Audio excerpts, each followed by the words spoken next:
जय जय श्री राधे। भागवत महापुराण की जय। भक्तवत्सल भगवान की जय। सद्गुरुदेव भगवान की जय। गोविंद भगवान की जय। सच्चिदानंद घन भगवान की जय। समस्त देव समाज की जय। गोविंद भगवान की जय। नमः पार्वती पते हर हर महादेव। जय जय श्री राधे। जय जय श्री राधे। सद्गुरुदेव भगवान की जय। भागवत भगवान की जय।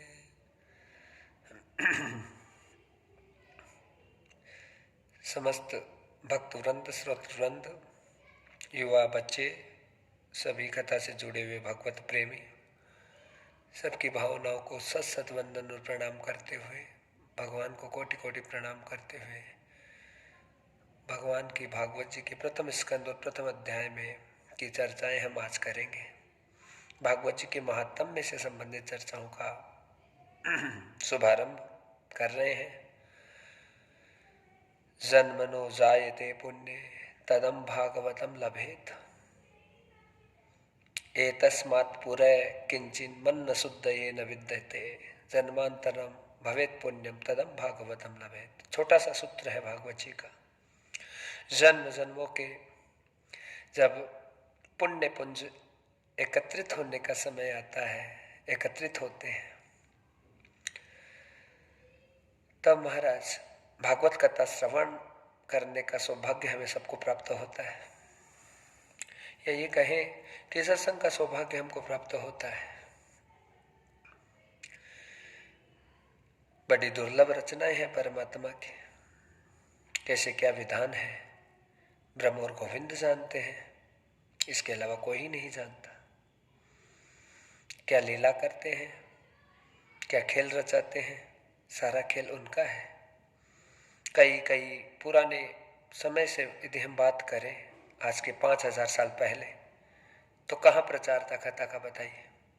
और आज तो कथा जन जन की चहेती बनी हुई है। क्यों बनी हुई है, क्या कारण है? कारण एक ही है कि महाराज जिस प्रकार से रोग बढ़ रहे हैं, जिस प्रकार से परेशानियां बढ़ रही है, तो उन परेशानियों के निवारण का जो माध्यम है वो केवल और केवल कथा है। कथा के अलावा ऐसी कोई चीज नहीं है जो हमारा तरण कर सकती है, हमारा कल्याण कर सकती है। बोली भागवत भगवान की जय।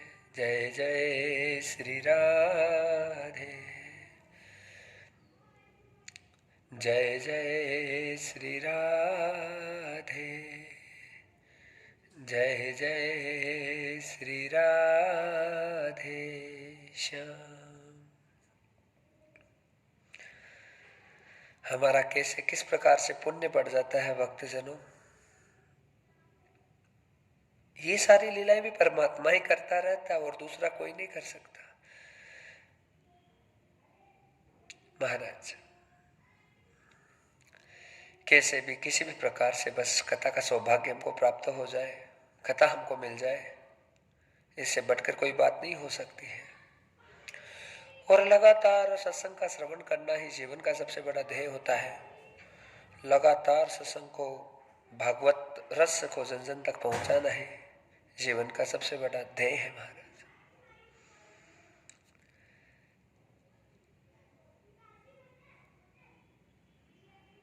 बड़ा सुंदर श्लोक बोला गया गुरुदेव के द्वारा। एतस्मात् परे किंचिन मन शुद्धये न विद्यते। जन्मांतरम भवेत पुण्यम तदम भागवतम लभेत।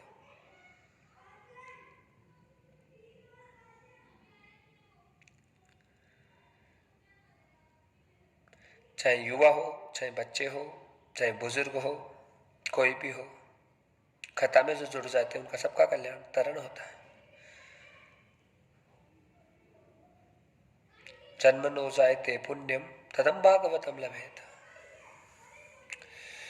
भागवत कोई सामान्य सत्संग तो है नहीं महाराज, कोई सामान्य दर्शन नहीं है। भागवत साक्षात भगवान कृष्ण का स्वरूप है, गोविंद का स्वरूप है, और उसे वांगमय स्वरूप कहते हैं। परमात्मा का, गोविंद का, हरि का, नारायण का, शिव का, ओमकार का, ईश्वर का। वाणी के माध्यम से परमात्मा को जाना जा सकता है, बताया जा सकता है, बतलाया जा सकता है, देखा जा सकता है शब्द के माध्यम से। इसका नाम क्या है? वांगमय प्रतिमूर्ति, साक्षात परमात्मा का स्वरूप। भगवान लीला समाप्त करके जब अपने लोक को जा रहे थे तो मेरे गोविंद ने ये सोचा था कि धरती पर, लोक पर आए हैं तो यहाँ पर भी कुछ रहना चाहिए, तो कैसे रहे, क्या करे? तो मेरे गोविंद ने पूरी धरती पर प्रभु घूमते रहे, कोई निमित्त बन जाए, कोई निमित्त बन जाए। तो समय गोविंद को पता चला कि व्यास जी महाराज हैं, कथा की रचना कर रहे हैं, कुछ लिख रहे हैं, भागवत में श्लोक तैयार कर रहे हैं, भगवत वाणी लिखी जा रही है। उसी समय परमात्मा ने निश्चित कर लिया और निश्चय ये किया कि मेरा जो वांगमय स्वरूप है वो भागवत में प्रविष्ट होगा। इसीलिए जब कथा विराजित होती है तो हमें लगता है कि किसी पोथी को कलश यात्रा के माध्यम से लेकर आए, इसे विराजित किया। ना ना ना ना, ये साक्षात भगवान का वांगमय स्वरूप है। भगवान खुद कहते हैं, जहां मेरे चरित्र का वर्णन किया जा रहा है वहां पे मैं साक्षात आकर बैठ जाता हूँ, विराजित हो जाता हूँ भक्तों के हृदय में। भागवत के अक्षरों में भगवान समाहित हो गए। और परमात्मा अक्षर क्यों बने? अक्षर का नाश नहीं हो सकता कभी। अक्षर अक्षर है, नक्षरम द्विहितो नाशम। जिसका कभी क्षय नहीं है, जिसका कभी नाश नहीं है, वो अक्षर है महाराज। तो भगवान अक्षर बन गए और फिर भगवान जो है साक्षात नाद के रूप में शब्द बनकर प्रकट हुए। और वही शब्द लीला है, वो भागवत लीला है, जो साक्षात लगातार निरंतर प्रवाह से बहे जा रही है, बहे जा रही है। ये सबसे बड़ा मंदिर है महाराज। ये भागवत रूपी जो सत्संग और पंडाल जहाँ पे स्थापित होता है, जहाँ कथा व्यास के द्वारा गाई जाती है, तो वहां पे साक्षात वो मंदिर बन जाता है। जैसे जगन्नाथ है, द्वारिकानाथ है, वृंदावन धाम है, अमरनाथ है, केदारनाथ है, रामेश्वर नाथ है, बद्रीनाथ है, वैसे ही ये भागवत धाम है। ये उतनी ही बड़ी भागवत की महिमा है महाराज।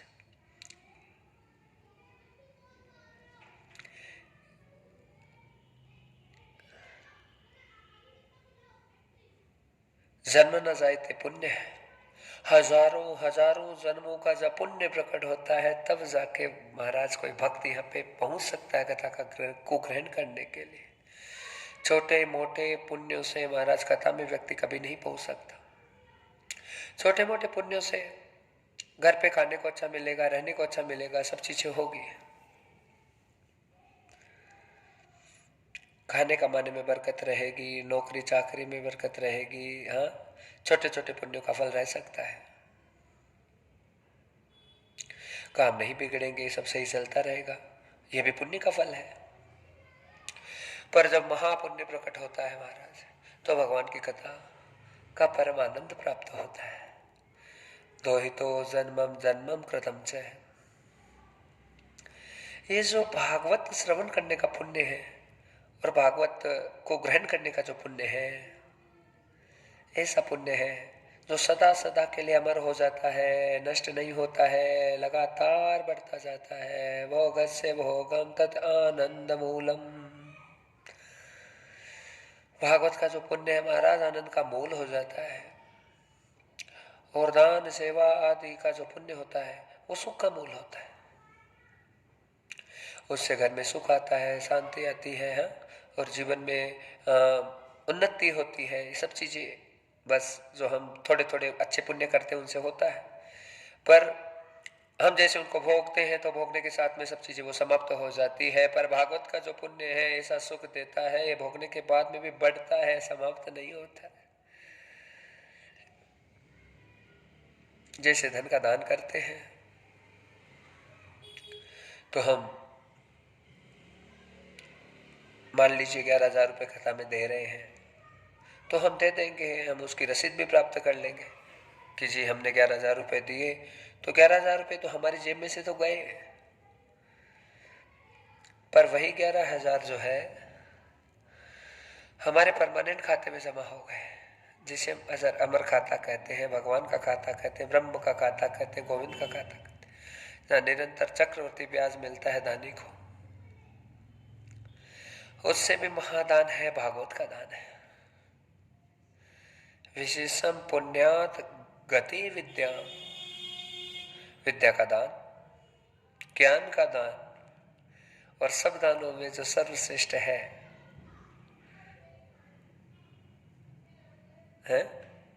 सबसे बड़ा दान क्या हो जाता है? जब मान लीजिए किसी को किडनी की जरूरत, आपने किडनी दे दी, किडनी का दान करने के बाद में वो किडनी क्या होगी? दूसरा आदमी जब तक जीवित है तब तक चलेगी, उसके बाद में उस किडनी का भी कोई महत्व नहीं रहेगा।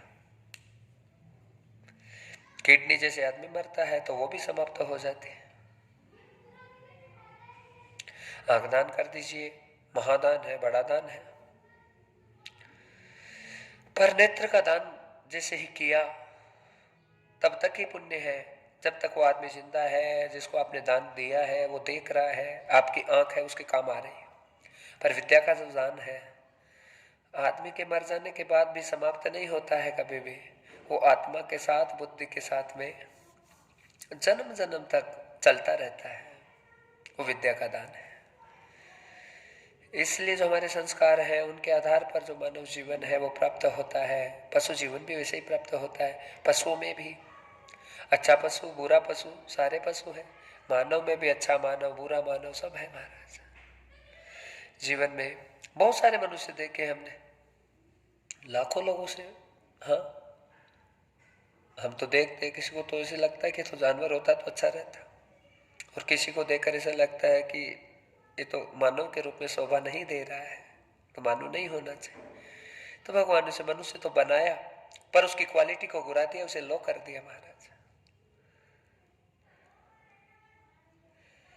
बहुत सारे मानव ऐसे होते हैं जिनके पास में रहने खाने की कोई सुविधा नहीं होती है, पर उनके पास में सामाजिक रूप से जो सम्मान है वो बहुत होता है।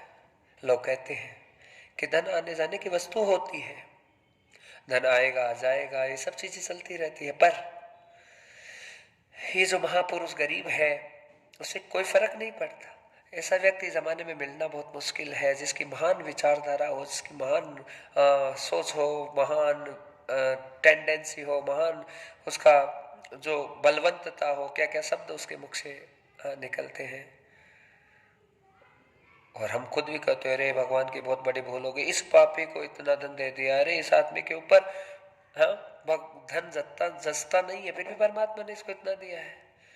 अरे इसका कर्तव्य तो बहुत ऊंचा है, एक दूसरे आदमी की बात करे तो मानव की क्वालिटी है, फिर भी इसको धनवान क्यों नहीं बनाया परमात्मा ने?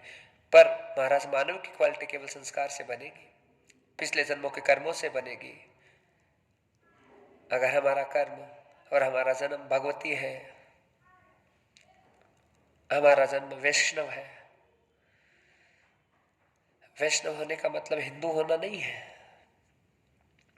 बौद्ध धर्म से लेकर, जैन धर्म से लेकर, ईसाई, मुसलमान, किसी भी धर्म में कई व्यक्ति यदि श्रेष्ठ है तो वैष्णवी कहलाते हैं।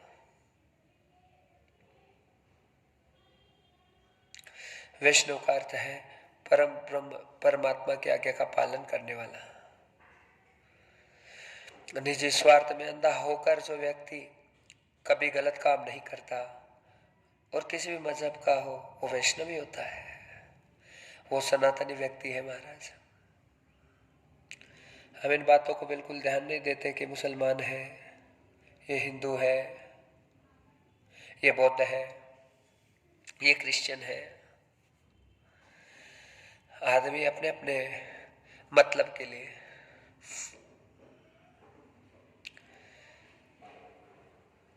इसीलिए इसका नाम मतपंथ है महाराज। और मतपंथ का मतलब क्या है? अपने मतलब के लिए जो आदमी धर्म का चयन करता है, धर्म को चुनता है, उसे ही मजहब भी कहते हैं और उसी को मत भी कहते हैं। हमारा मत किस में सिद्ध हो रहा है, किस चीज में मतलब हमारा सिद्ध हो रहा है, हमें संसार के झूठे सुख किससे मिल रहे हैं, बस उसी संस्कृति को वो आदमी अपनाने लग जाता है। लोग बहुत बड़ी बड़ी पूजा करते हैं महाराज, इतनी बड़ी बड़ी पूछिए मत।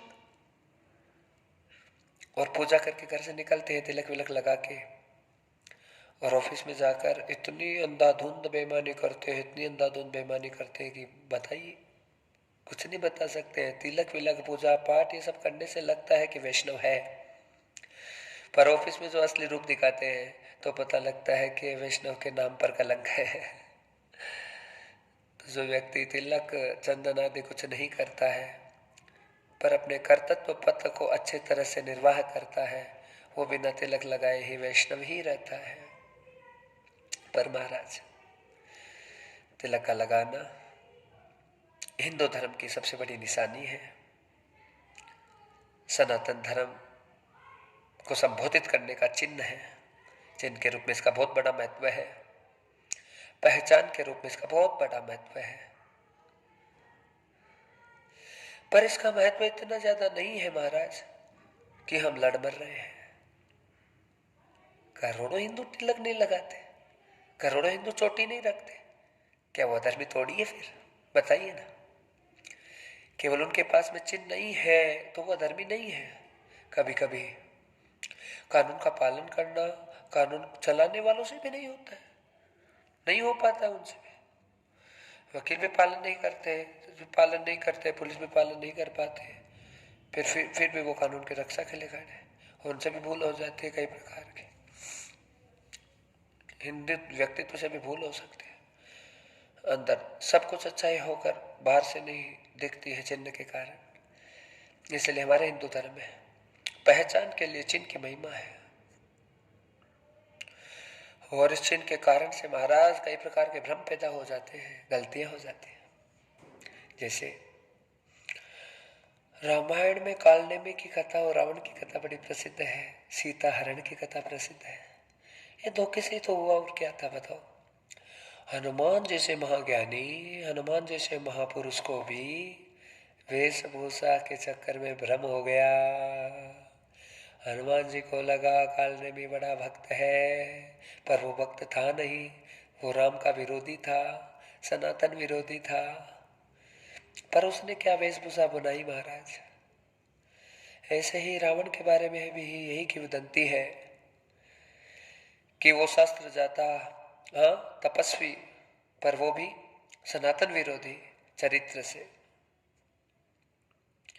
जरूरी ऐसा नहीं होता कि कोई भागवत सीख ले, कोई रामायण सीख ले, कोई वेद सीख ले, संस्कृत पढ़ ले तो उसके बाद ही वो सनातनी हो जाएगा, वो वैष्णव हो जाएगा, वो धर्मात्मा हो जाएगा, हाँ वो सनातन हिंदू हो जाएगा। ऐसा नहीं है।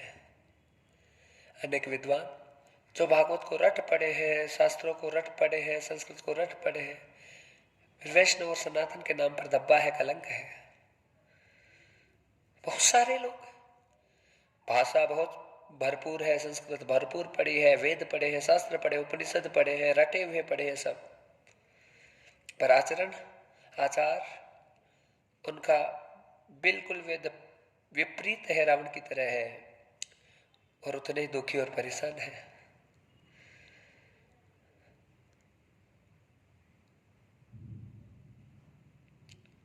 हम लोग तो कोई वेद शास्त्र उपनिषद, हाँ यदि श्रोताओं की बात करें तो बहुत कम लोग होते हैं ऐसा जो इन सब चीजों को जानते हैं। लेकिन बिना भागवत पढ़े, बिना रामायण पढ़े, बिना दर्शन पढ़े, बिना उपनिषद पढ़े, बिना गीता पढ़े, बिना वेद पढ़े भी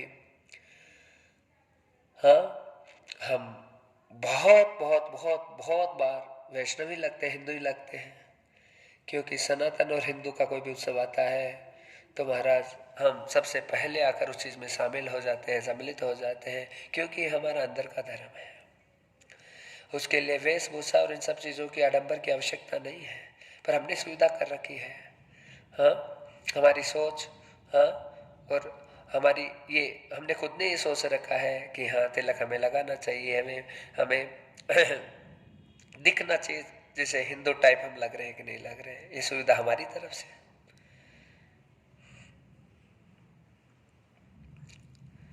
महाराज, वेशभूषा का जीवन में बड़ा प्रभाव होता है। क्या पहनते हैं, कैसा पहनते हैं, कैसा लोगों के सामने जाते हैं, कैसा दिखते हैं, ये सब चीजें तो बहुत जरूरी है, पर ये ही सब कुछ नहीं है। हाँ, केवल एक आदमी हिंदू लपेट कर ही आ जाता है। हाँ महाराज, मान लीजिए कहीं पर भी भागवत की कलश यात्रा हो रही है, तो तब माताओं को देखो, घर पे तो वो ऐसे ही रहती है, पर जब वो सज धज के आती है, आहा हा हा, हाँ भगवान का कलश धारण करेंगे, भक्ति में उत्प्रोत होंगे, भागवत में गोता लगाएंगे, उस समय उनका रंग ढंग है वो अद्भुत हो जाता है, आनंदित वाला हो जाता है। पीले वस्त्रों को धारण करना, लाल वस्त्रों को धारण करना हिंदू धर्म का सबसे बड़ा प्रतीक है महाराज। भगवा कपड़ा, हाँ, हमारे सनातन धर्म का सबसे बड़ा द्योतक है। कोई भी धार्मिक कार्य किया जाता है तो माताओं को यही कहा जाता है, भाई लाल वस्त्र पहन के आओ, पीले वस्त्र पहन के आओ। क्यों कहा जाता है बताइए? बस कारण उसका यही है कि हमारे सनातन धर्म का द्योतक है, ये चिन्ह है। और सब धर्मों के अपने अपने चिन्ह होते हैं महाराज, सब धर्मों के अपने अपने चिन्ह हैं। इस्लाम को हरा कलर प्रिय है तो इस्लाम ने हरा कलर को चिन्ह बना लिया। क्रिश्चियन को व्हाइट कलर पसंद है तो क्रिश्चियन ने व्हाइट कलर को चिन्ह बना लिया। बौद्ध धर्म में भी अलग अलग प्रकार के चिन्ह हैं, हाँ, उनमें भी व्हाइट है, सफेद है। और सिख संप्रदाय है वहां पे काला भी चलता है, सफेद भी चलता है, दोनों कलर है। इस्लाम में भी काला और हरा चलता है। हिंदू में पीला, लाल और काला भी चलता है, क्योंकि मेरे गोविंद कृष्ण ने ही काले कलर को धारण किया। मेरे गोविंद का, मेरे प्रभु का जो स्वरूप था, हाँ, वो अद्भुत बना। जब माता यशोदा ने उनके कंधे के ऊपर काली कमली को डाला तो काली कमली वाला मेरा गोविंद हो गया। मेरे प्रभु के अनेक अनेक रूप हैं और जितने रंग दिखाई देते हैं प्रकृति के, इसके कारण से ही सृष्टि अच्छी लगती है, संसार अच्छा लगता। चाहे कोई अपना अपना रंग लेके घूम रहा हो, पर अच्छा लगता है समाज। सारे रंगों का प्रचार हो रहा है, सारे रंग प्रतीक के रूप में है। क्यों है? पूरी सृष्टि हरी है, फूल पीले लाल आते हैं, पेड़ों पर जो पेड़ है वो हरे रहते हैं, गुलाब की पत्तियां हरी होती है और फूल पीले और लाल। अर्थात कहना क्या चाह रहे गुरुदेव? पत्तियां हरी है महाराज, डाल हरी है, पर फूल लाल आ रहे हैं, पीले आ रहे हैं। हाँ, अर्थात गुलाब का पेड़ ये संदेश दे रहा है हम सबको कि हरा भी मैं हूँ, लाल भी मैं हूँ, पीला भी मैं हूँ, काला भी मैं हूँ, हर कलर मेरा अलग अलग रूप में दिख रहा हूँ। इसलिए हिंदू में मैं हूँ, सनातन में हूँ, मुसलमान में मैं हूँ, क्रिश्चियन में हूँ, सिख भी मैं हूँ, ईसाई में हूँ। बस केवल तुमने अपनी इच्छा से केवल कोई पीला फूल ले गया, कोई लाल फूल ले गया, कोई हरा फूल ले गया, हाँ, हरी पत्ती ले गया, माफ करना, तो सब अलग अलग दिखते हैं, है अलग अलग नहीं, पर उसी वृक्ष से सब पैदा होते हैं। हाँ महाराज, आम के ऊपर अभी बोर आ रहा है और आम है वो अभी हरे हरे कलर का है, आम की शाखाएं ब्लैक कलर की है, और आम पे जो बोर आ रहा है वो क्रीम कलर का है, हल्का वाइट है, पर उस पे आम है वो हरे कलर का, और पक जाएगा तो पीले कलर का हो जाएगा। अर्थात वही आम जो पकने पर पीला हो जाता वही हरा है। हाँ, पहले सब हिंदू ही थे, बाद में इस्लाम हो गए, बौद्ध हो गए, रंग बदल गया और सब सनातनी है पहले। इसलिए कथा क्या कहती है? सबके कल्याण के लिए कथा है, सबके कल्याण के लिए कथा है। जहाँ पे भी जो जिस धर्म का पालन करता है, बस ये जो कथा है, जो प्रवचन है, वो मानव समाज के कल्याण के लिए है। ये केवल मानव के कल्याण के लिए है। इसमें सनातन की व्याख्या है केवल और केवल पूरी दुनिया में एक ही धर्म ऐसा है जो केवल धर्म है, वो केवल राष्ट्रीयता जिसमें है, जिसमें केवल कल्याण और कल्याण है। सर्वे भवन्तु सुखिनः, सर्वे सन्तु निरामया, सर्वे भद्राणि पश्यन्तु, मा कश्चित् दुःखभाग् भवेत्। ये केवल सनातन धर्म हिंदू धर्म है महाराज, जिसमें इतने सुंदर सुंदर श्लोक होते हैं। श्लोक का अर्थ है कि सारे जग का कल्याण हो, सारा जग सुखी हो, कोई दुखी ना हो, कोई बीमार ना हो, किसी की कोई परेशानी नहीं हो, सबकी जग है, सब में शांति हो, पूरे विश्व में शांति हो। पूरे विश्व की सुंदर कामना करने वाला केवल एक ही धर्म है, वो हिंदू धर्म, सनातन धर्म है। हिंदू धर्म जो है वो बना है सनातन में से, पर ये जो धर्म है वो पालन करने वाला है, जीवन देने वाला है, संरक्षण करने वाला धर्म है।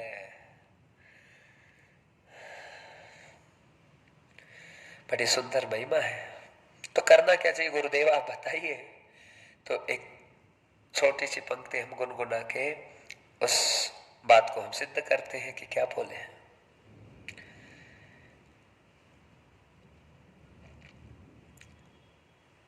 धर्म क्या है, सत्य क्या है, किस काम का है।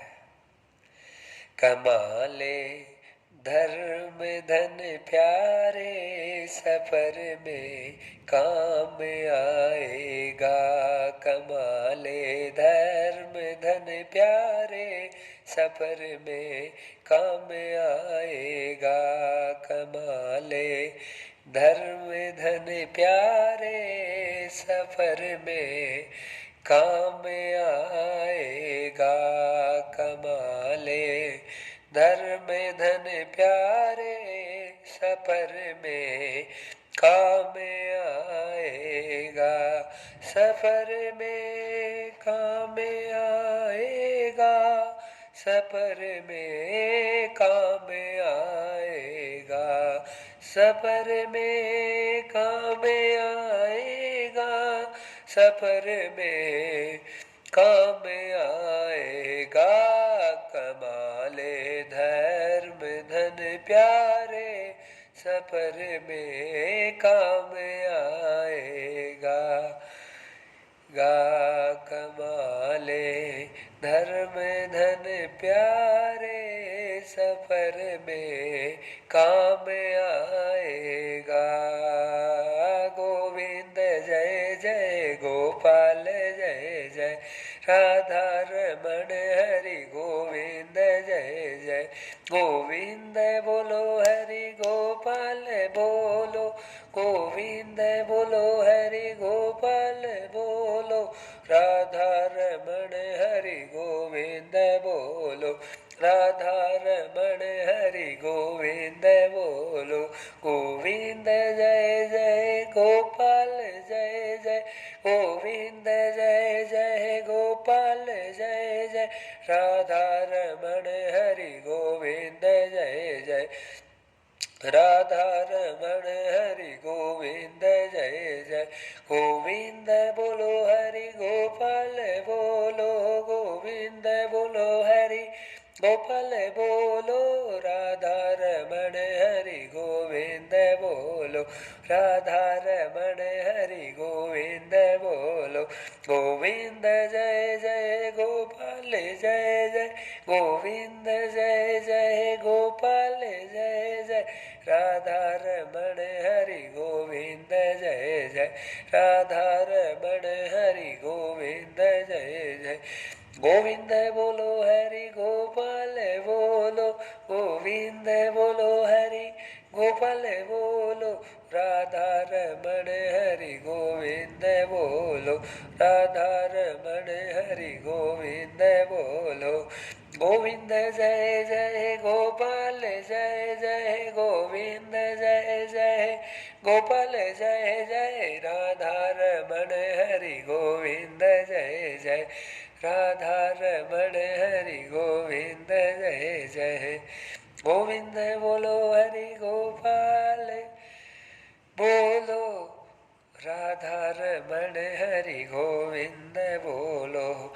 धर्म को सिद्ध करना है तो हनुमान जी से बढ़कर कोई नहीं कर सकता। क्या किया?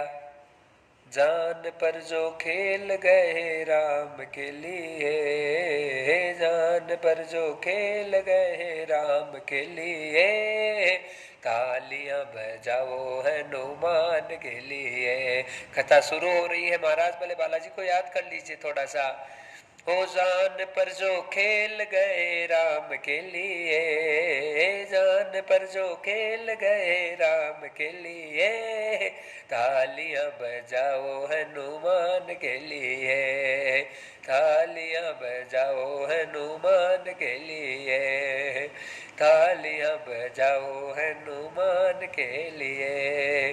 गोविंद जय जय गोपाल जय जय, गोविंद जय जय गोपाल जय जय, राधा रमण हरि गोविंद जय जय, राधा रमण हरि गोविंद जय जय।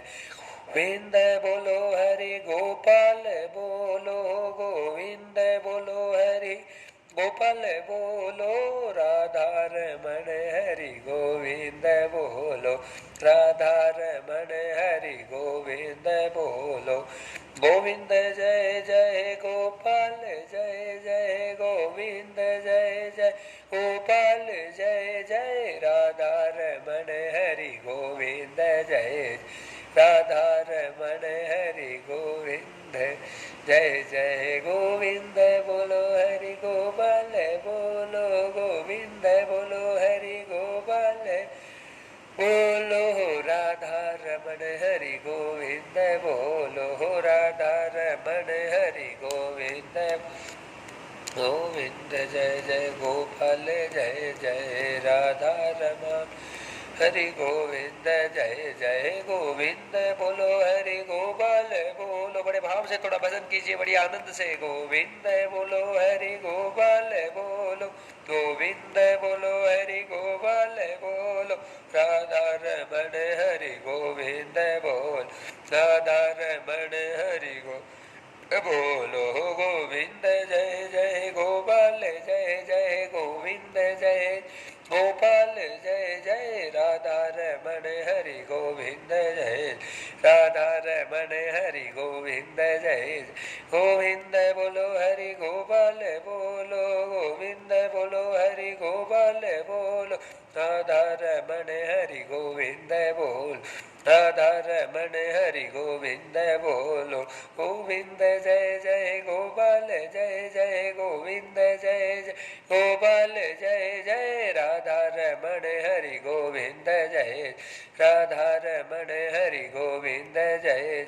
गोविंद बोलो हरि गोपाल बोलो, गोविंद बोलो हरि गोपाल बोलो, राधा रमण हरि गोविंद बोल, राधा रमण हरि गोविंद बोलो। गोविंद जय जय गोपाल जय, गोविंद जय जय गोपाल जय, राधा रमण हरि गोविंद जय, राधा रमण हरि गोविंद जय। गोविंद बोलो हरि गोपाल बोलो, गोविंद बोलो हरि गोपाल बोलो, राधा रमण हरि गोविंद बोलो, राधा रमण हरि गोविंद बोलो। गोविंद जय जय गोपाल जय जय, गोविंद जय गोपाल जय जय, राधा रमण हरि गोविंद जय जय, राधा रमण गोविंद जय जय। गोविंद बोलो हरि गोपाल बोलो, गोविंद बोलो गोपाल बोलो, राधा रमण हरि गोविंद जय जय। गोविंद बोलो हरि गोपाल बोलो, गोविंद बोलो हरि गोपाल बोलो, राधा रमण हरि गोविंद बोल, राधा रमण हरि गोविंद बोलो। बड़े भाव से हमारे साथ में गाइए, बड़े आनंद से। बस ठाकुर जी का हरि कीर्तन करे, हनुमान जी को थोड़ा याद किया और एक पंक्ति महाराज धर्म के भजन के लिए कमाई व गाई कि कमा ले धर्म धन प्यारे सफर में काम आएगा। थोड़ा सा हरि कीर्तन करें, फिर कथा में आगे बढ़ते हैं। ओ गोविंद जय जय गोपाल जय जय गोविंद जय गोपाल जय जय राधा रमण हरि गोविंद जय राधा रमण हरि गोविंद जय जय गोविंद बोलो हरि गोपाल बोलो गोविंद बोलो हरि गोपाल बोलो राधा रमण हरि गोविंद बोलो राधा रमण गोविंद बोलो गोविंद जय जय गोपाल जय गोविंद जय जय गोपाल जय जय राधा रमण हरि गोविंद जय हे राधा रमण हरि गोविंद जय जय गोविंद बोलो हरि गोपाल बोलो गोविंद बोलो हरि गोपाल बोलो राधा रमण हरि गोविंद बोलो राधा रमण हरि गोविंद बोलो। राम नाम गाया नहीं क्या कमाया बावरे राम नाम गाया नहीं क्या कमाया बावरे सारा जीवन खो दिया तूने क्या कमाया बावरे सारा जीवन खो दिया तूने क्या कमाया बावरे डगे मगे नाम मजेदार है डगे मगे नाम मजेदार है तेरा ही सहारा बाबा तेरा ही आधार है तेरा ही सहारा बाबा तेरा ही आधार है गोविंद बोलो हरि गोपाल बोलो राधा रमण हरि गोविंद बोलो जय जय श्री राधे श्याम भागवत भगवान की जय। भक्तवत्सल भगवान की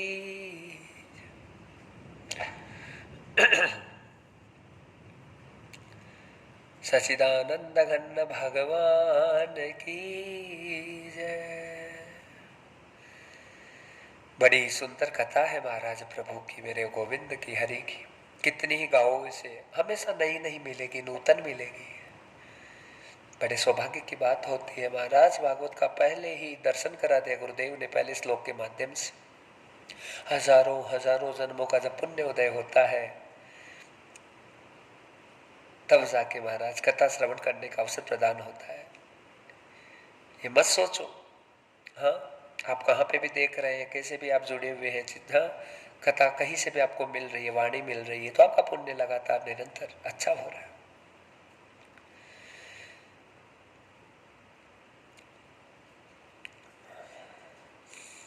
महाराज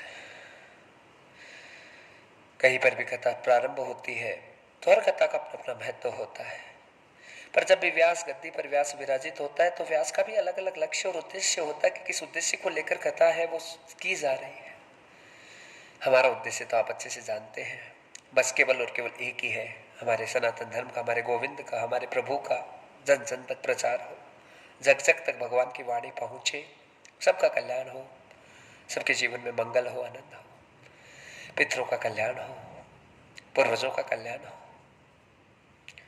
हमारी बुराइयों का सर्वनाश हो और हमारे परिवार की वंश वृद्धि हो हमारे जीवन में अर्थ से लेकर परमार्थ तक भक्ति ज्ञान वैराग्य और विवेक और मोक्ष ये सारा श्रृंगार महाराज हम कर सकते हैं भागवत के माध्यम से। जिन्हें मुक्ति चाहिए वो मुक्त भाव से कथा सुन सकता है हाँ जिन्हें अर्थ चाहिए वो अर्थ के भाव से कथा सुने और जिन्हें भक्ति चाहिए वो भक्ति के भाव से कथा सुने और जिन्हें विवेक चाहिए वो वैराग्य के भाव से कथा का श्रवण करें। पर जिस भी भाव को हम बना लेते हैं उस भाव की जो उपस्थिति है पंडाल में आकर हो जाती है व्यासपीठ के सामने आके हो जाती है। 88,000 ऋषि सूत सूत महाभाग वदनो वदताम वर है कथा भागवती पुण्याम यथा भगवाचुक है निमिषारण्य की पवित्र भूमि में पहुंच गए।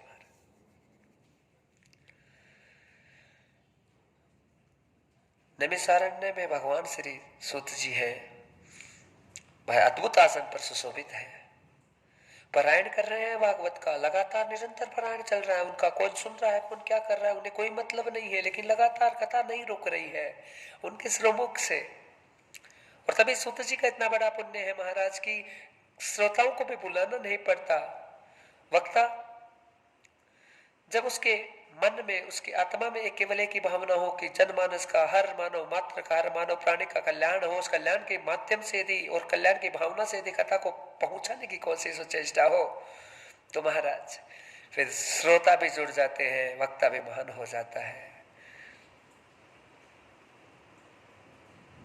नारद जी का भी चित्त नहीं लगा था भजन में, परेशान हो रहे थे। तो उन्होंने क्या किया था, वन में जाकर बैठे थे, भजन किया था वहां पे।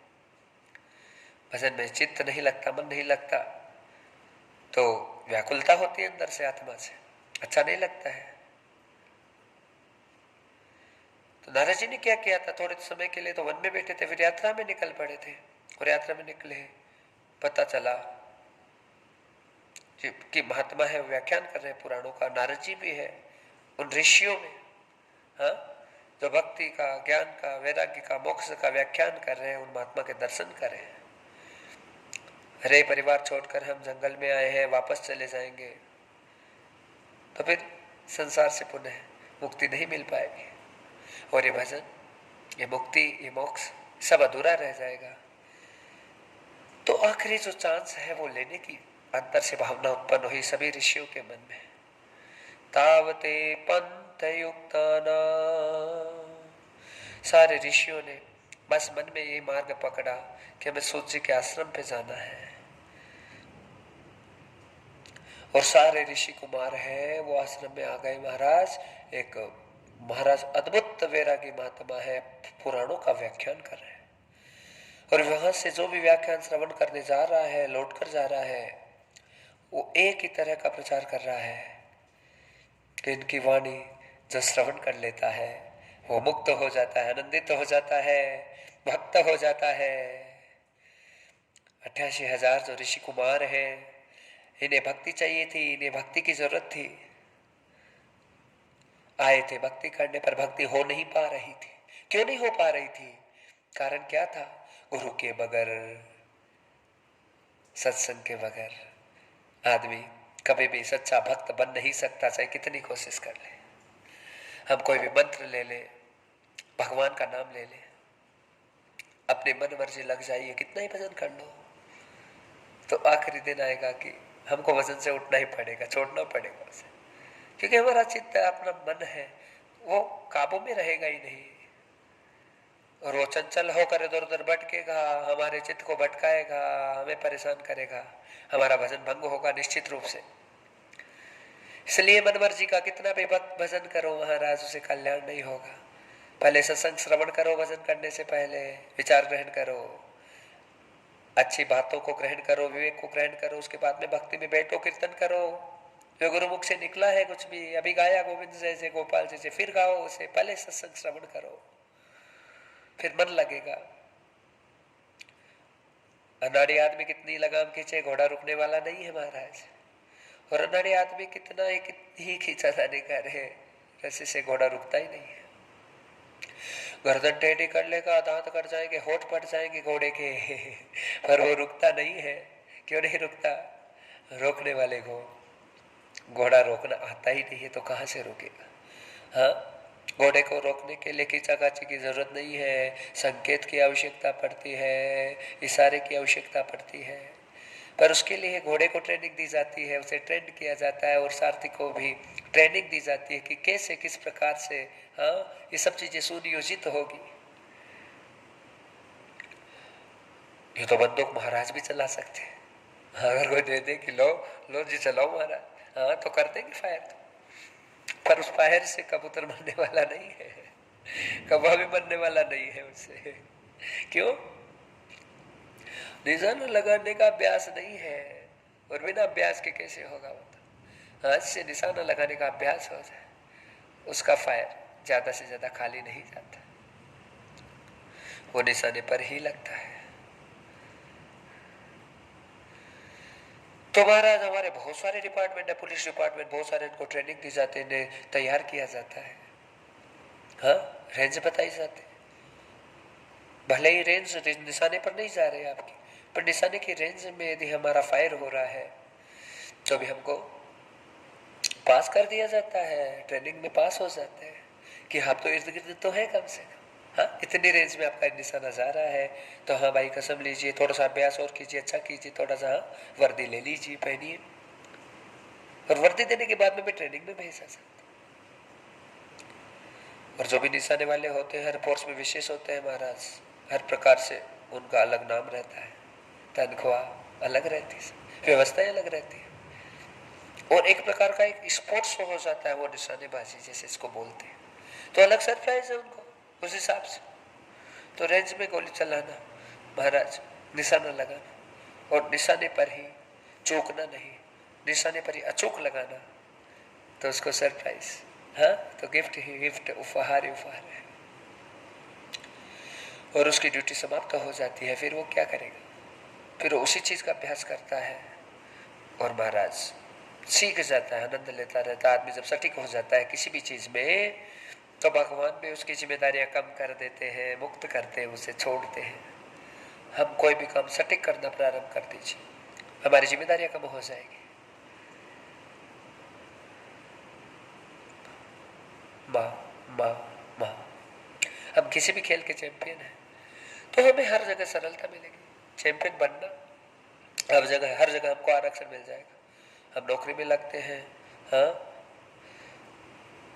कहीं पे भी चले जाए आरक्षण मिल जाएगा, रियायत मिल जाएगी। ऐसे ही जब हम मानव जीवन में आकर हाँ अच्छा कर्म करते हैं, सत्कर्म करते हैं, यहाँ लीला करते खेल खेलते हैं और दिव्य महाभारत के खेल में हम धर्म का युद्ध जीत जाते हैं, तो हमारा स्थान भी है वो आरक्षित तो हो जाता है महाराज, हमारा नाम भी आरक्षित हो जाता है, खेल के लिए चिन्ह बन जाता है।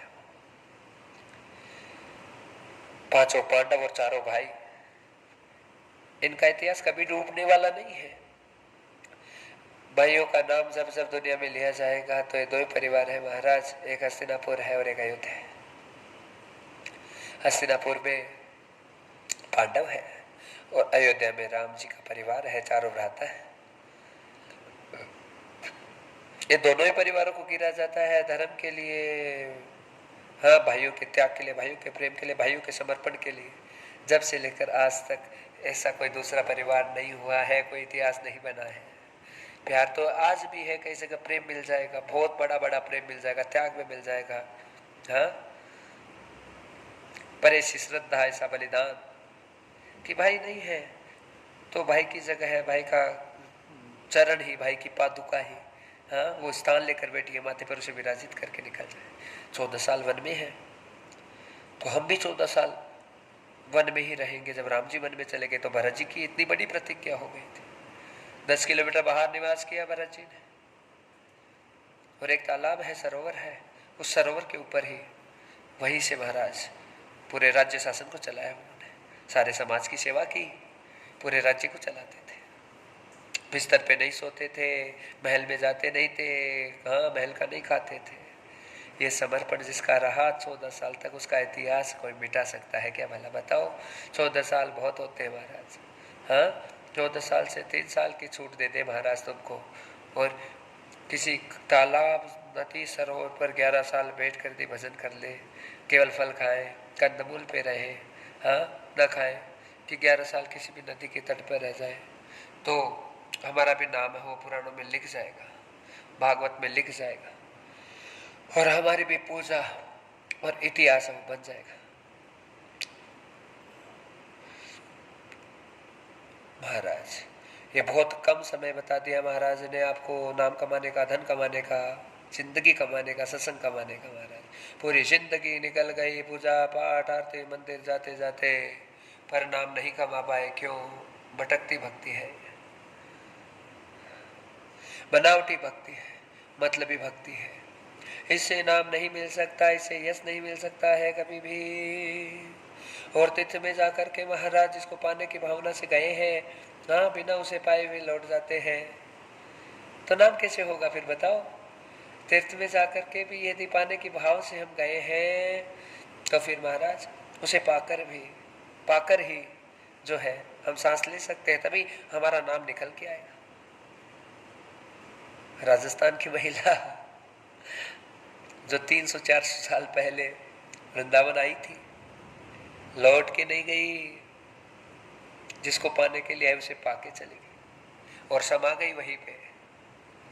कौन है वो महिला? मीराबाई है।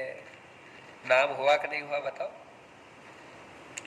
आज भी वृंदावन में लाखों महिलाएं आती है, लाखों आती है महाराज। पहले महिलाएं नहीं आती थी, क्योंकि 100 साल पहले महिलाओं को तीर्थ में जाना वर्जित था। ज्यादा दिन नहीं हुए है, देख लीजिए इस बात को। 100 साल में इतना बड़ा परिवर्तन आ गया कि तीर्थ में पुरुष कम है और महिलाएं ज्यादा है। 100 साल पहले कथा श्रवण जो करने का अधिकार था वो महिलाओं को भी नहीं था, केवल पुरुषों को था। 100 साल पहले हवन यज्ञ पूजा पाठ करने का अधिकार भी महिलाओं को नहीं था, छिना लिया गया था। 100 साल में सारे अधिकार वापस आ गए महिलाओं के, मातृशक्तियों के। और 5000 साल पहले जो अधिकार महिलाओं का है, माताओं का है, हाँ, वेद पढ़ सकती थी महिला, जो है शास्त्र का अध्ययन कर सकती थी, हाँ, अपनी भावनाओं को व्यक्त कर सकती थी। पहले तो महाराज बिना महिलाओं के यज्ञ भी नहीं होता था। राम जी के जमाने की बात कर रहा हूँ, कृष्ण के जमाने की बात कर रहा हूँ। हाँ, राम जी ने यज्ञ किया तब सीता नहीं थी। राजसूय यज्ञ के समय सीता जी चली गई थी विश्वामित्र जी के यहाँ पे, हाँ, वाल्मीकि जी के यहाँ पे, माफ करना। राम जी ने जब यज्ञ किया महाराज, तो वशिष्ठ जी ने कहा कि यज्ञ संपन्न कैसे होगा, सीता तो है नहीं। इतनी महिमा थी औरत की महाराज, अध्यात्म में, परमार्थ में। पर जैसे ही कल्चर बदला, संस्कृति बदली, यहूदी आए, पाषाण आए है, और आर्य संस्कृति जैसे ही कन्वर्ट हुई, बदलाव आया हिंदू संस्कृति का, तो फिर बहुत सारे बदलाव आ गए। और इतने बदलाव आ गए महाराज, पढ़ना लिखना उसके लिए भी महाराज, हाँ, इतनी बड़ी बड़ी परेशानियां महिलाओं को दी जाती थी कि वो अध्ययन भी नहीं कर सकती थी। इतना भयंकर दंड हमारे सनातन संस्कृति में है। और आज महिलाएं बढ़ चढ़कर भाग ले रही है। बिना महिलाओं के कलश यात्रा नहीं होती है, बिना महिलाओं के कोई कार्यक्रम नहीं है, बिना महिलाओं के धर्म नहीं है, हाँ महाराज।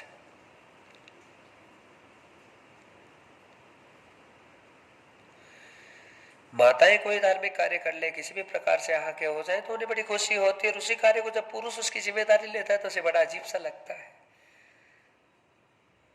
महाराज एक जगह कलश यात्रा हो रही थी, कुछ कलश रह गए थे बाकी, तो वहां पे मतलब सारी महिलाएं ले गई, 2-4 पुरुषों ने कलश उठा लिया। उनको ही लगा पता नहीं कोई बम पकड़ लिया क्या। अरे नहीं भाई, तुम्हें भी सिर के बल, हाँ, नाचना चाहिए इस बात को लेकर के। आज भगवान ने इतना बड़ा आशीर्वाद दिया है कि, हाँ, भगवान ने तुम्हें मौका दिया है आज कलश उठाने का। तो पुरुष है स्त्री, इस बात का कोई भेद नहीं है। भगवान के कोई लिंग नहीं होता महाराज। लेकिन कलश, यदि कलश यात्रा का हमारे हाथ में आता है और हम लेकर उसे जाते हैं, तो साक्षात गंगा जी उसमें प्रवाहित होते हैं महाराज। भगवान की कृपा महती अनुपम है, और भागवत की कृपा अनुपम है महाराज। कई कई जगह गुरुदेव ने देखा है कि केवल माताएं कलश नहीं बल्कि पुरुष भी बहुत जगह कलश उठाते हैं। वो नहीं सोचते हैं, वो बस गंगा को उठाने वाला कौन है, कावड़ कौन लाता है। कावड़ लाने वाले तो ज्यादा पुरुषों की होती है संख्या, माताओं की संख्या तो कम होती है महाराज, है। गंगा को शिव जी ने धारण किया, और यहाँ पर भी गलत भ्रम हो जाता है कि पुरुष ही कावड़ उठाए, पर भगवान ने बड़ी कृपा की है। हाँ, 20 सालों में महिलाएं भी बड़ी कावड़ लेकर आ रही है, कंधा से कंधा मिलाकर महिलाएं भी गंगा को सिर पर धारण करके महाराज लेकर आ रही है। किसी भी चीज में महिला कम नहीं है, हर चीज में महिला आगे है, पुरुषों से आगे है, ज्यादा है। पर महाराज आतंकवादियों ने, गलत लोगों ने महिलाओं को बहुत पीछे किया। समय समय पर दुष्ट लोग आते रहते हैं, बाबा के भेष में भी आ जाते हैं, पंडित के भेष में भी आ जाते हैं, क्षत्रिय के भेष में भी आ जाते हैं, बढ़िया के भेष में भी आ जाते हैं। अलग अलग मान्यताओं को लेकर कोई ना कोई आता रहता है, हाँ, और वो संसार करते रहते हैं।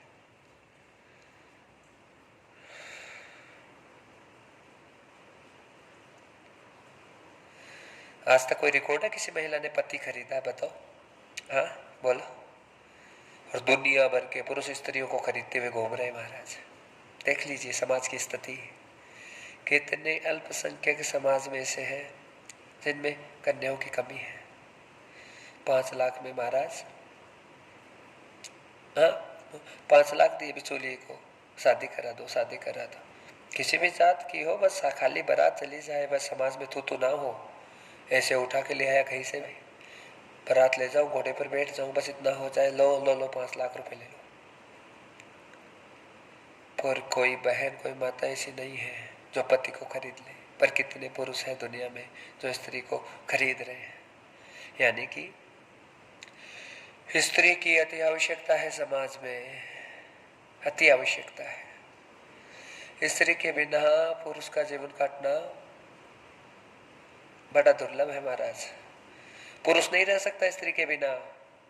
स्त्री का जो स्वरूप है वो क्या है? वो स्वरूप भक्ति है, भक्तिमय स्वरूप है मेरी माँ भगवती का।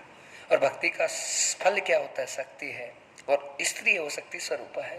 हाँ, इसलिए प्यारे बंधु हो, हाँ हमारा सौभाग्य होता है कि हम जिस देश में रहते हैं उसका नाम भी क्या है? माता है। बाकी दुनिया में इतने देश है महाराज, किसी भी देश को माता नहीं कहा जाता राष्ट्र के अलावा। माता से संबोधन नहीं दिया जाता। भारत माता है, भारत माता है, भारत राष्ट्र भी है, और भारत देश हमारी जननी है, माता भी है। क्यों है? अखिल विश्व का जन्म यहीं से हुआ है, इसीलिए महाराज भारत का नाम माता रखा गया है, क्योंकि सबकी जननी यही है।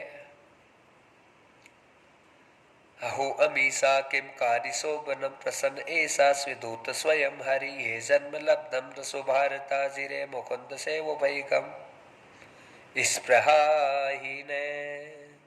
सारे देवता रोते हैं, भगवान भारत में जन्म दे दो, भारत में जन्म दे दो। सारे विश्व को रचने वाले का प्राकट्य, हाँ, और दुनिया को चलाने वाले जो ब्रह्मा है उनका भी राजस्थान के पुस्तक में प्रादुर्भाव है महाराज। इसलिए भारत का नाम है सब जगह। हमारे लिए बड़े सौभाग्य की बातें हैं है महाराज कि कथाओं के प्रति आज जो स्थिति और परिस्थिति बन रही है वो ऐसी है कि पुरुषों की भी दिलचस्पी माताओं के बराबर तो नहीं कह सकते, पर बढ़ रही है धीरे धीरे। हाँ, कथाओं का प्रचलन बढ़ रहा है, कथाओं की प्रति लोगों की भावनाएं जागृत हो रही, होनी जरूरी है, क्योंकि हम राम राम राम राम कहते तो राम तो हमारे घट में होना जरूरी है, हमारे ब्लड में, हमारे रक्त में, बस वो प्रवाह होना जरूरी है। विकास उसी चीज से होगा, ऐसे नहीं हो सकता। हाँ, भागवत की महिमा बड़ी सुंदर सुन रहे हैं महाराज, और कई प्रकार की चर्चाएं तो कर चलते ही रहेंगे बीच में, कथाओं के बीच में महाराज। तो मातृशक्ति की महिमा गुरुदेव ने बताई है कि अनन्य है। कृष्ण राधा कोई नहीं कहेगा, राधा कृष्ण कहेगा। राम सीता कोई नहीं कहेगा, सीता राम कहेगा। शंकर गौरी कोई नहीं कहेगा, गौरी शंकर कहेगा। क्यों?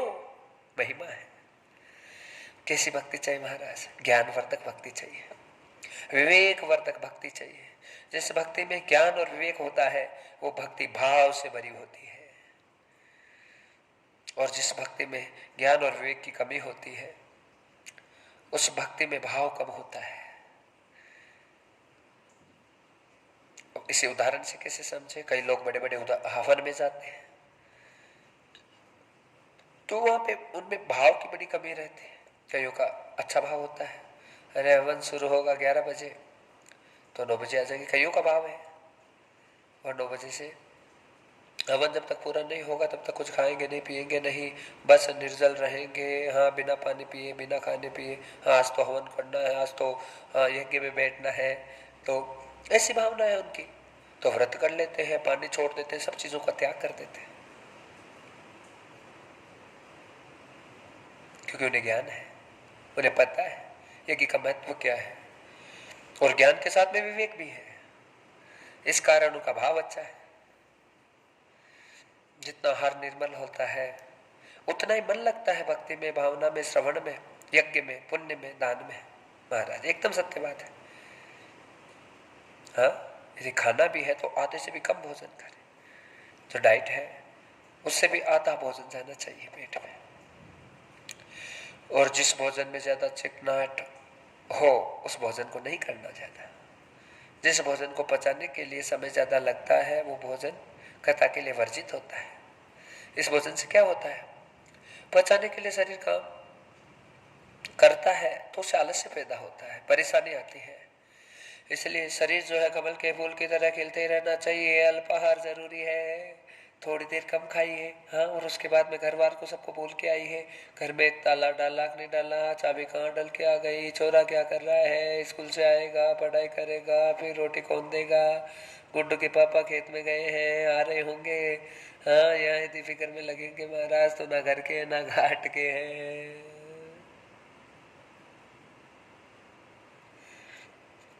बताइए ना, कितनी सही सही बातें कह रहे हैं महाराज जी आप। हाँ, तो कैसे श्रवण कथा करे महाराज, और क्यों करे इतनी श्रद्धा से कथा, क्या मिलेगा महाराज, इससे क्या होगा। इसके चार फल बताए, धर्म, अर्थ, काम और मोक्ष। भय, भय यानी भाग्य यानी ऐश्वर्य। भय से ऐश्वर्य का, ऐश्वर्य की विभक्ति पैदा होती है, धातु पैदा होता है भयग। भाग ऐश्वर्य धातु है। और ऐश्वर्य क्या होता है, ऐश्वर्य होता है धन की वृद्धि, शरीर की वृद्धि, आत्मा की वृद्धि, पहचान की वृद्धि, संतान की वृद्धि और अर्थ की वृद्धि और समाज की वृद्धि, आत्मिक बल की वृद्धि, बुद्धि बल की वृद्धि। ये सब छह वृद्धि जब जिसकी एक साथ शुरू हो जाती है वो ऐश्वर्य का धनी हो जाता है। उस आदमी में आकर्षण हो जाता है, उसे देखने, उससे मिलने और उसे बिन बुलाए दौड़ कर चले चले आते हैं। ऐश्वर्यशाली व्यक्ति बना देते हैं महाराज, भागवत बना देते हैं। भागवत की कृपा है, भागवत की शक्ति है जो हमारी पहचान सब जगह हो रही है। नहीं तो हमें कौन जानता है बताओ। हाँ, सब जगह पहचान हो रही है, क्यों हो रही है, कारण क्या है, केवल कथा, केवल कथा, केवल कथा। हमारे पास नौकरी रहती है, हमारे पास सब कुछ रहता है और हम अपने पैसों से घूमने फिरने जाते हैं महाराज, तो जा सकते हैं, पर चलाकर विदेश हमें कोई बुलाने वाला नहीं है। क्यों? क्योंकि हमारे पास में ऐसा कोई ऐश्वर्य है नहीं, हमारे पास में ऐसी कोई कृति नहीं है। किसी के पास में भयंकर विज्ञान विज्ञान होता है तो उसे भी लोग मतलब बुला लेते हैं। बहुत सारे युवा हैं जो विदेश में काम कर रहे हैं, वैज्ञानिक हैं, बैंक चला रहे हैं, बहुत बड़े बड़े इंडस्ट्रीज को चला रहे हैं, बड़े बड़े अकाउंटेंट हैं जो हमारे भारत वर्ष की सेवा करें, बाहर रह रहे हैं महाराज।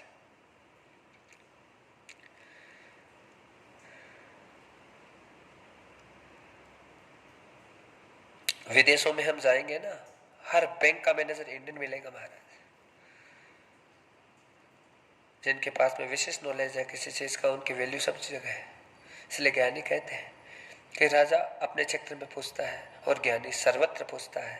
हाँ, विद्या सर्वत्र पूजनते, जिसके पास में चरित्र और विद्या है उसकी पूजा पूरी दुनिया के किसी भी कोने में महाराज अवश्य अवश्य होगी।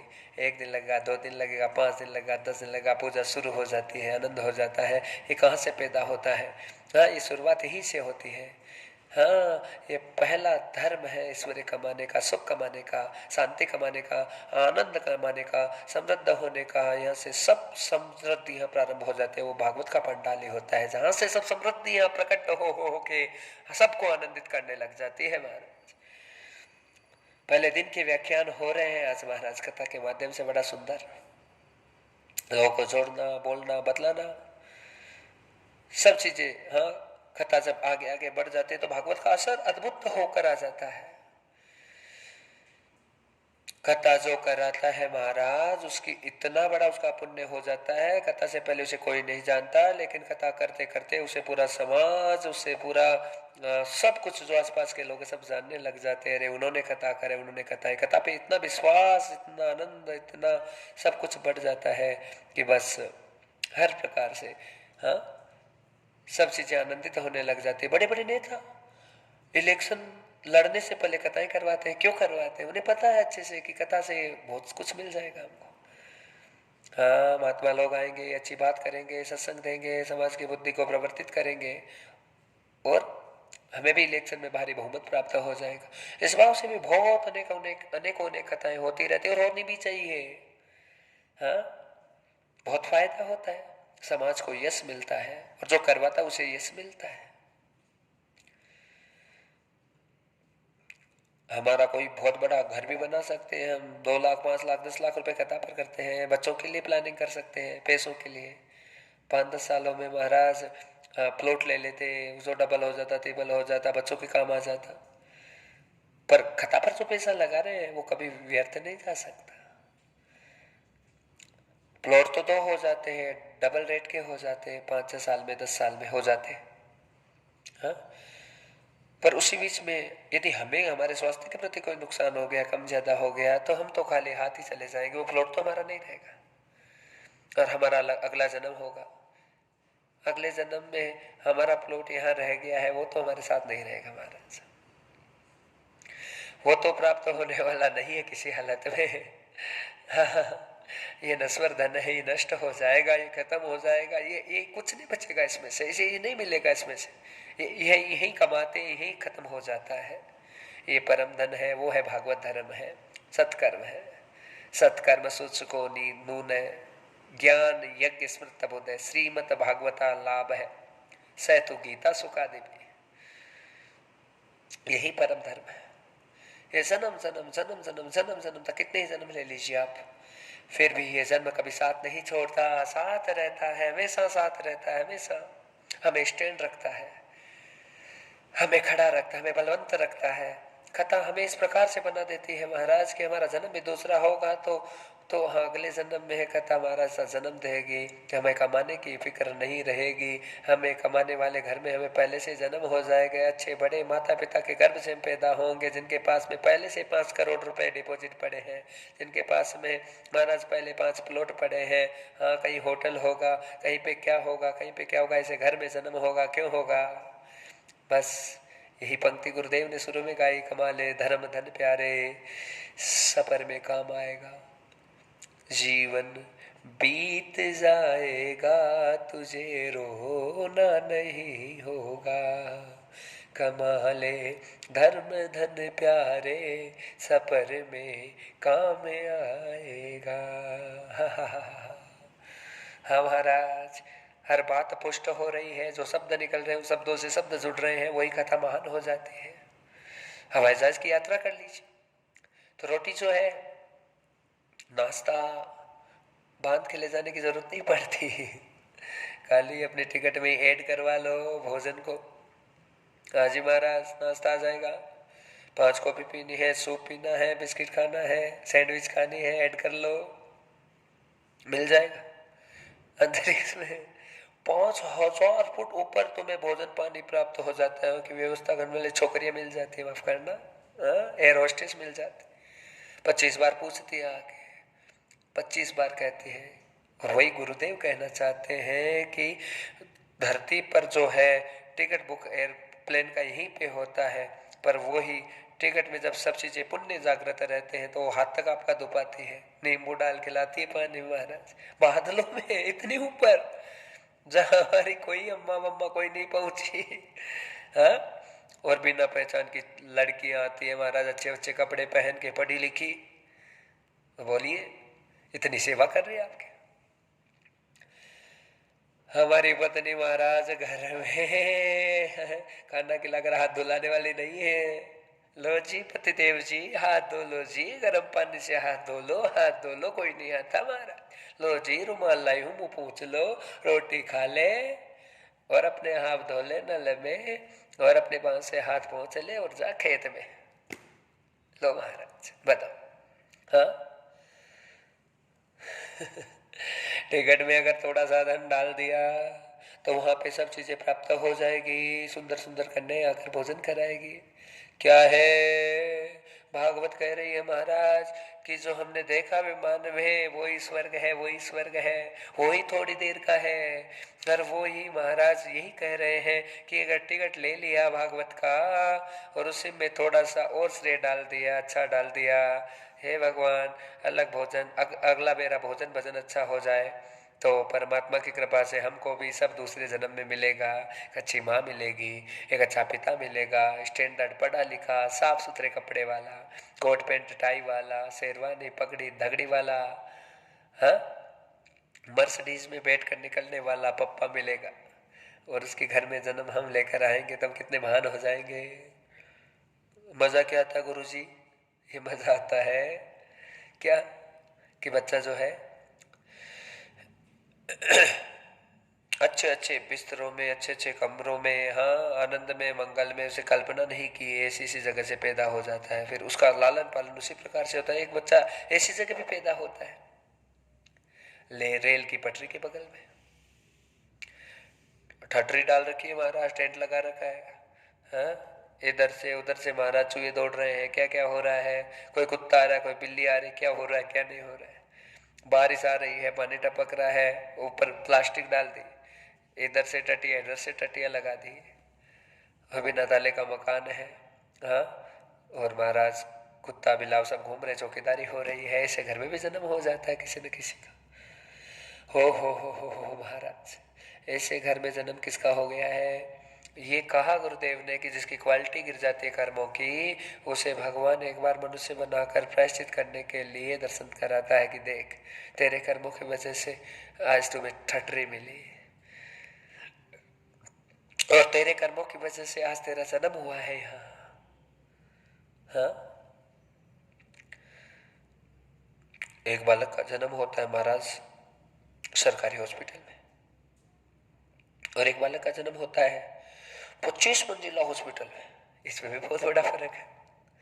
लिफ्ट में चढ़ के जा रही मम्मी और 10वीं मंजिल पे एडमिट हो रही है महाराज, वहां पे भी डॉक्टर आ गए। ये किसका बल है बताओ? ये पिछले संस्कारों का बल है। तो गुरुदेव ये कहना चाहते हैं भागवत के माध्यम से, महाराज की यदि कथा हमारे जीवन में आती है तो बस हमें इस जन्म में जो था वो जो था कोई बात नहीं, पर अगले जन्म की तैयारी अच्छी करो। अगला जन्म यानी क्या? अगला जन्म का अर्थ होता है कि अगले कुछ पल कैसा आएगा, अगला दिन कैसा आएगा, अगला क्षण, आधा घंटा कैसा होगा, एक क्षण को, एक मिनट को, एक मोमेंट को भी बहुत महान बना सकते हैं। हाँ, अगला 10 घंटा कैसा है, अगला 12 घंटा कैसा है कोई नहीं जानता, अगले 5 घंटे में क्या होगा कोई नहीं जानता। इस बात को बताइए ना, कौन जानता है? कोई नहीं जानता महाराज।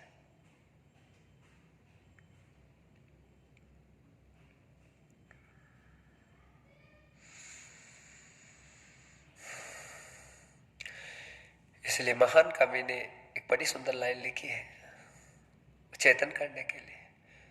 दोनों लाइनों को गुनगुना लीजिए, सावधान हो जाओ सुनने के लिए। क्यों महाराज? कथा गाने का हमारा उद्देश्य एक ही है, बदलाव, परिवर्तन, चेंजेस। पुण्य नहीं चाहिए हमको। हाँ, पुण्य तो हम सबको देना, सबको देना, सबका आनंद करना। बस मानवता जीवन में अगर नहीं आई तो मानव होकर भी कोई अर्थ नहीं है महाराज।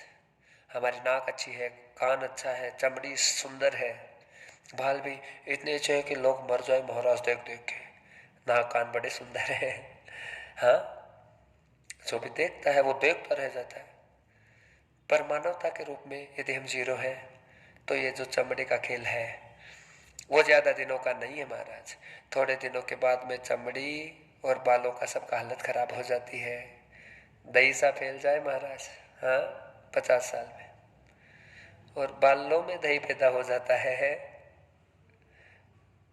तो फिर क्या क्या कुकर्म करने पड़ते हैं। गार्नियर लगा लो, लोरियल लगा लो, फलाना लगा लो, अब कितना लिपा पोती कर लो महाराज, किसी को बूढ़े ना दिखे, हमेशा जवान दिखे। महाराज ट्रेंड है अभी तो 15 साल 20 साल का भी हो गया महाराज। हाँ, तो बस लगाओ डाई, लगाओ ये करो। अरे दांत लगा सकते हो नकली, बालों को नकली कर सकते हो, पर जिसके घुटनों में दर्द हो गया उसका क्या करोगे? बोलो ना, हाथ पैरों का क्या करोगे? इसलिए बात बुढ़ापे की नहीं कहना चाहते महाराज। ये नहीं कहना चाहते कि अरे अरे बूढ़े हो तो क्यों लगाते हो। हाँ लगाओ डाई, तुम्हारा दांत लगाओ, हाँ क्योंकि ये सब फिट होना चाहिए अच्छा दिखने के लिए। पर घुटनों का क्या करोगे बताओ। हाँ,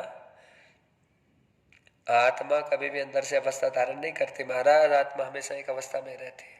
तो उस अवस्था क्या है आत्मा की? अजन्मा अवस्था है उसकी। हाँ, और जो जन्मा होता बलवान रहता है, उस आत्मा के बल को कभी समाप्त मत होने दो। आत्मा का जो बल है वो बढ़ाने के लिए बस परमार्थ चाहिए, सेवा चाहिए, दान चाहिए, पुण्य चाहिए, तप चाहिए, साधना चाहिए, लगातार भक्ति चाहिए।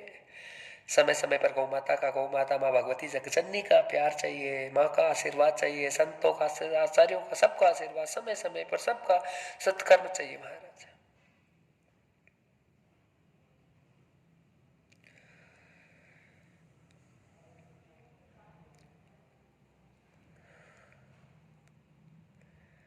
बड़ी बड़ी सुंदर बातें हैं।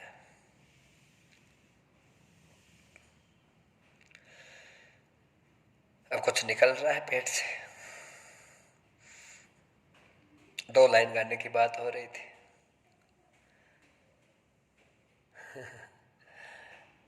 तो कुछ गुनगुना लेते हैं। अब क्या सुनाऊं क्या नहीं सुनाऊं हमें तो जानते नहीं, लेकिन जो प्रकट हो जाता है वो हमारा हो जाता है महाराज।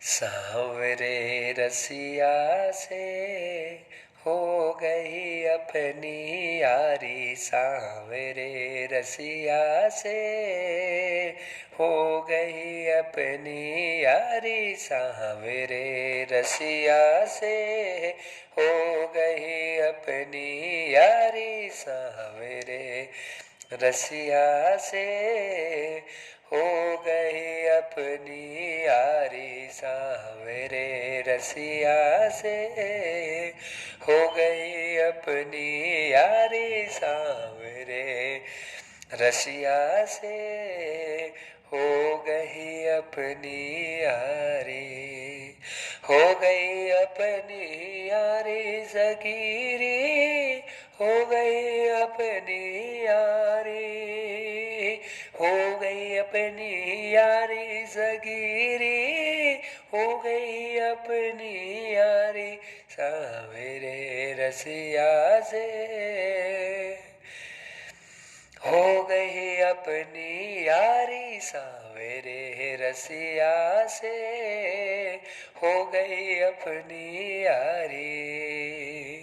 गोविंद जय जय गोपाल जय जय, राधा रमण हरि गोविंद जय जय, गोविंद बोलो हरि गोपाल बोलो, राधा रमण हरि गोविंद बोलो, राधा रमण हरि गोविंद बोलो, गोविंद जय जय गोपाल जय जय, गोविंद जय जय गोपाल जय जय, राधा रमण हरि गोविंद जय जय, राधा रमण हरि गोविंद जय जय, गोविंद बोलो हरि गोपाल बोलो, राधा रमण हरि गोविंद बोलो, राधा रमण हरि गोविंद बोलो, गोविंद जय जय। गाइए ना बड़े प्यार से। ये रशिया मोहे लागे प्यारो, 3 लोक से है ये न्यारो, ये रसिया मोहे लागे प्यारो, 3 लोक से है ये न्यारो, ये रसिया मोहे लागे प्यारो, 3 लोक से है ये न्यारो, दिल में बसी है माँ की सूरत, दिल में बसी है माँ की सूरत, दिल में बसी है माँ की सूरत, जाऊं मैं बलिहारी, सांवरे रसिया से हो गई अपनी यारी, सांवरे रसिया से हो गई अपनी यारी, सांवरे रसिया से हो गई अपनी यारी, सांवरे रसिया से हो गई अपनी यारी, सांवरे रसिया से हो गई अपनी यारी। हो गई अपनी यारी सकीरी, यारी लागे प्यारी। हो गई अपनी यारी सगीरी, यारी लागे प्यारी। जबरे रसिया से हो गई अपनी यारी, सावरे रसिया से हो गई अपनी यारी, सावरे रसिया से हो गई अपनी यारी, सावरे रसिया से हो गई अपनी यारी, सावरे रसिया से हो गई अपनी यारी। गोविंद जय जय गोपाल जय जय, राधा रमण हरि गोविंद जय जय। गोविंद बोलो हरि गोपाल बोलो, गोविंद बोलो हरि गोपाल बोलो, राधा रमण हरि गोविंद बोलो, राधा रमण हरि गोविंद बोलो। गोविंद जय जय गोपाल जय जय, राधा रमण हरि गोविंद जय जय। ये रसिया मेरे सपने में आवे, मीठी मीठी वेणु सुनावे। ये रसिया मेरे सपने में आवे, मीठी मीठी वेणु सुनावे। ये रसिया मेरे सपने में आवे, मीठी मीठी वेणु सुनावे। ही घर यादों में पकड़ने आई, जब यादों में पकड़ने आई, जब यादों में पकड़ने आई। हो गई मैं बलिहारी, सावरे रसिया से हो गई अपनी यारी, सावरे रसिया से हो गई अपनी यारी, सावरे रसिया से हो गई अपनी यारी, सावरे रसिया से हो गई अपनी यारी। गोविंद जय जय गोपाल जय जय, राधा रमण हरि गोविंद जय जय। गोविंद बोलो हरि गोपाल बोलो, राधा रमण हरि गोविंद बोलो, राधा रमण हरि गोविंद बोलो। गोविंद जय जय गोपाल जय जय, राधा रमण हरि गोविंद जय जय, राधा रमण गोविंद जय जय। गोविंद बोलो हरि गोपाल बोलो, गोविंद बोलो हरि गोपाल बोलो, राधा रमण हरि गोविंद बोलो, राधा रमण हरि गोविंद बोलो। गोविंद जय जय गोपाल जय, गोविंद जय जय गोपाल जय जय, राधा रमण हरि गोविंद जय जय, राधा रमण गोविंद जय जय। गोविंद बोलो हरि गोपाल बोलो, गोविंद बोलो हरि गोपाल बोलो, राधा रमण हरि गोविंद बोलो, राधा रमण हरि गोविंद बोलो। गोविंद जय जय गोपाल जय, राधा रमण हरि गोविंद जय जय, राधा रमण हरि गोविंद जय जय, राधा रमण हरि गोविंद जय, राधा रमण हरि गोविंद जय जय, राधा रमण हरि गोविंद जय जय, राधा रमण हरि गोविंद जय, राधा रमण हरि गोविंद जय जय, राधा रमण हरि गोविंद जय, राधा रमण हरि गोविंद जय जय। ये रसिया मेरो माखन खावे, कुछ खावे कुछ ग्वालन खिलावे, ये रसिया मेरो माखन चुरावे। कुछ खावे कुछ ग्वालन खिलावे, ये रसिया मेरो माखन चुरावे। कुछ खावे कुछ ग्वालन खिलावे, कैसे मैं तो भोग लगाऊं, कैसे मैं तो भोग लगाऊं। आऊं मैं गिरधारी सांवरे, रसिया से हो गई अपनी यारी सांवरे, रसिया से हो गई अपनी यारी सांवरे, रसिया से हो गई अपनी यारी सांवरे, रसिया से हो गई अपनी यार सांवरे, रसिया से हो गई अपनी यारी सांवरे, रसिया से हो गई अपनी यारी सांवरे, रसिया से हो गई अपनी यारी सांवरे, रसिया से अपनी यारी सांवरे, रसिया से हो गई अपनी यारी सांवरे, रसिया से